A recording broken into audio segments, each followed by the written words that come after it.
Friends, మన stock మార్కెట్లో invest చేస్తుంటాం, కానీ ఒక ఇంపార్టెంట్ క్వశ్చన్ మనం ఎప్పుడైనా అడుగుతున్నాం, నేను ఇన్వెస్ట్ చేసిన మనీ మీద కంపెనీ ఎంత రిటర్న్ ఇస్తుందని. కంపెనీ ప్రాఫిట్ చేస్తుందని వినడం ఈజీయే, కానీ ఆ ప్రాఫిట్లో షేర్ హోల్డర్స్కి ఎంత రిటర్న్ వస్తుంది, ఇది క్లారిటీ ఇచ్చేదే ఆర్ఓఈ. ఫ్రెండ్స్, ఆర్ఓఈ అంటే రిటర్న్ ఆన్ ఈక్విటీ.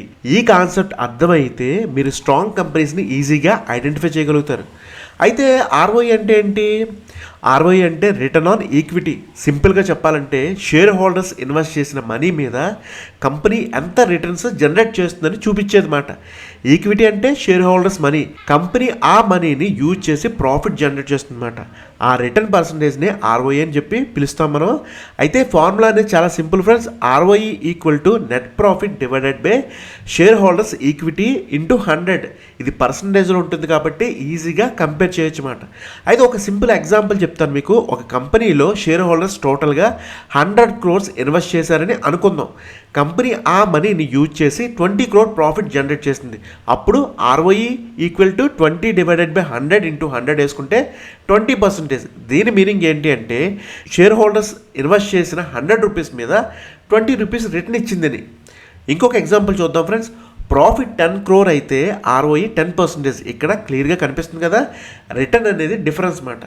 అయితే రిపోర్ట్లో ఆర్ఓఈ ఎక్కడ చూడాలని అడిగితే ఆర్ఓఈని చూడడానికి స్క్రీనర్ లాంటి వెబ్సైట్లో ఆర్ఓఈ పర్సంటేజ్ అని డైరెక్ట్ కనిపిస్తుంది ఫ్రెండ్స్. యాన్యువల్ రిపోర్ట్లో రేషియోస్ సెలక్షన్స్లో మెన్షన్ చేసి ఉంటుంది.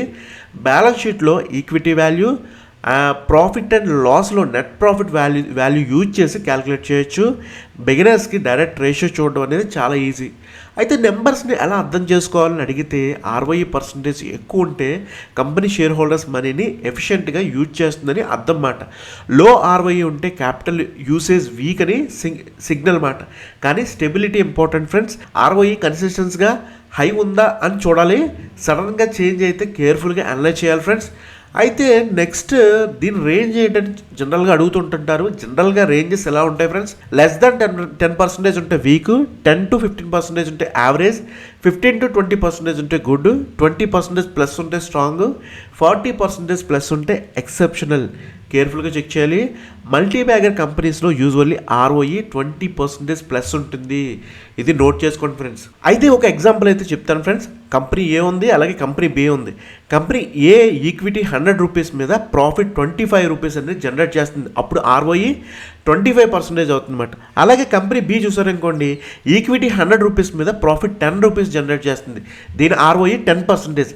కంపెనీ ఏ బెటర్, ఎందుకంటే సేమ్ మనీ మీద ఎక్కువ రేట్ని జనరేట్ చేస్తుంది కాబట్టి. అయితే ఈ ఆర్ఓఈ ఎందుకు ఇంపార్టెంట్ అని అడిగితే ఆర్ఓఈ మీద కంపెనీ ఎఫిషియన్సీ చూపిస్తుంది friends. Company share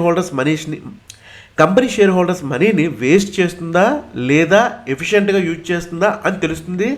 high ROE అంటే company strong management, strong business model కాబట్టి ఇన్వెస్టర్స్కి ఇది చాలా ఇంపార్టెంట్ ఇండికేటర్ ఫ్రెండ్స్. అయితే హై ఆర్ఓఈ ఆల్వేస్ బెటరా అని అడిగితే హై ఆర్ఓఈ ఉంటే గుడ్ కాదంటలేదు, కానీ ఆల్వేస్ బెస్ట్ అని కాదు ఫ్రెండ్స్. కొన్ని కంపెనీస్ డెట్ యూజ్ చేసి ఆర్ఓఈ ఆర్టిఫిషియల్గా ఇంక్రీజ్ చేయొచ్చు. కాబట్టి ఆర్ఓఈతో పాటు డెట్ కూడా చెక్ చేయాలి ఫ్రెండ్స్. డెట్ ఎక్కువ ఉంటే ఆర్ఓఈ మిస్లీడింగ్ అవ్వచ్చు, ఇది గుర్తుపెట్టుకోండి ఫ్రెండ్స్. అయితే ఆర్ఓఈ ఒకటే చూస్తే సరిపోతుందంటే ఆర్ఓఈ ఒకటే చూసి డెసిషన్ అయితే తీసుకోకూడదు ఫ్రెండ్స్. కంపెనీ ఆర్ఓఈ హై ఉన్న గ్రోత్ లేకపోతే ఫ్యూచర్ స్లో అవుతుంది. కాబట్టి EPS growth, sales growth, margin కూడా చూడాలి. కంప్లీట్ పిక్చర్ అనేది మనకి చాలా ఇంపార్టెంట్. అయితే ప్రాక్టికల్గా ఎలా యూజ్ చేయాలని అడిగితే మీరు నెక్స్ట్ టైం స్టాక్ అనలైజ్ చేసేటప్పుడు ఆర్ఓఈ చెక్ చేయండి. 15% కన్నా ప్లస్ ఉందా లేదా 20% కన్నా ప్లస్ ఉందా అని చూడండి. తర్వాత లాస్ట్ 5 years ట్రెండ్ చూడండి ఫ్రెండ్స్. కన్సిస్టెన్స్గా హై ఉంటే స్ట్రాంగ్ కంపెనీ. తర్వాత డెట్ చెక్ చేయండి. ఇలా అనలైజ్ చేస్తే క్లారిటీ అనేది వస్తుంది. ఫైనల్గా ఆర్ఓఈ అంటే షేర్ హోల్డర్స్ మనీ మీద కంపెనీ ఎంత రిటర్న్ జనరేట్ చేస్తుందని చూపించేది ఫ్రెండ్స్. హై ఆర్ఓఈ అంటే ఎఫిషియెంట్ బిజినెస్, లో ఆర్ఓఈ అంటే వీక్ పెర్ఫార్మెన్స్. కానీ ఆర్ఓఈ ఒకటే చూస్తే సరిపోదు friends. Growth plus debt plus margin కలిపి చూడాలి. అప్పుడే కరెక్ట్ స్టాక్ మనం సెలెక్ట్ చేసుకోగలుగుతాం. నెక్స్ట్ టైం మీరు ఏ స్టాక్ చూసినా కూడా ఆర్ఓఈ చెక్ చేయండి, ఎఫిషియన్సీ అర్థం చేసుకోండి, తర్వాత డెసిషన్ తీసుకోండి. అప్పుడే మీకు క్లారిటీ అనేది వస్తుంది ఫ్రెండ్స్. ఐ హోప్ మీకు ఈ కాన్సెప్ట్ అర్థమైంది అనుకుంటా. ఈ కాన్సెప్ట్ మీద ఎటువంటి డౌట్స్ ఉన్నా కూడా ఈ వీడియో కింద కమెంట్ బాక్స్లో మీ క్వరీస్ అన్నీ పోస్ట్ చేయండి. నేను తొందరగా మీ క్వరీస్ అన్నీ క్లారిఫై చేయడానికి అయితే ప్రయత్నిస్తాను. మళ్ళీ వచ్చే వీడియోలోకి వెళ్తాం friends. All the best, take care.